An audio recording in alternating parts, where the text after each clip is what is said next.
Now welcome to the program Ikram Halevi, a former director of Mossad under Ariel Sharon. Mr. Halevi, thanks very much for your time today.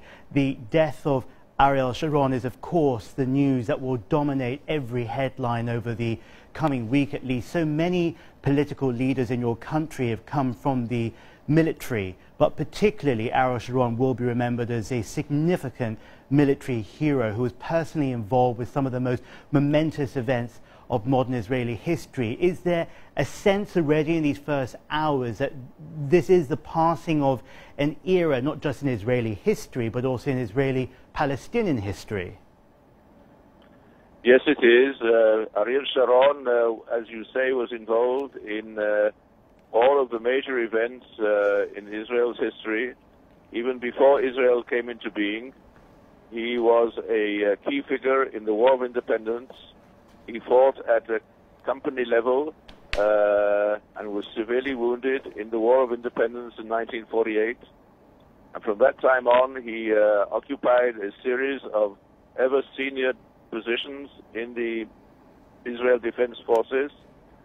He was the Chief Intelligence Officer of all three commands, North, South, and Central.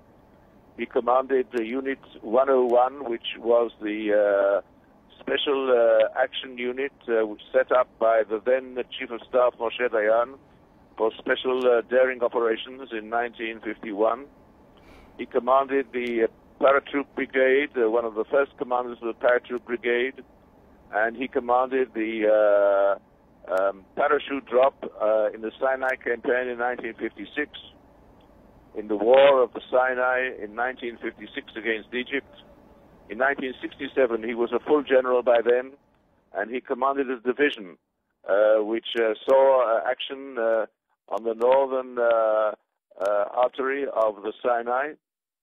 And in 1973, during the Yom Kippur War, he commanded the crossing of the canal, of the Suez Canal, with a force which ended up 100 kilometers from Cairo. And he was one of the most brilliant officers and brilliant practitioners and strategists of the Israeli Defense Forces.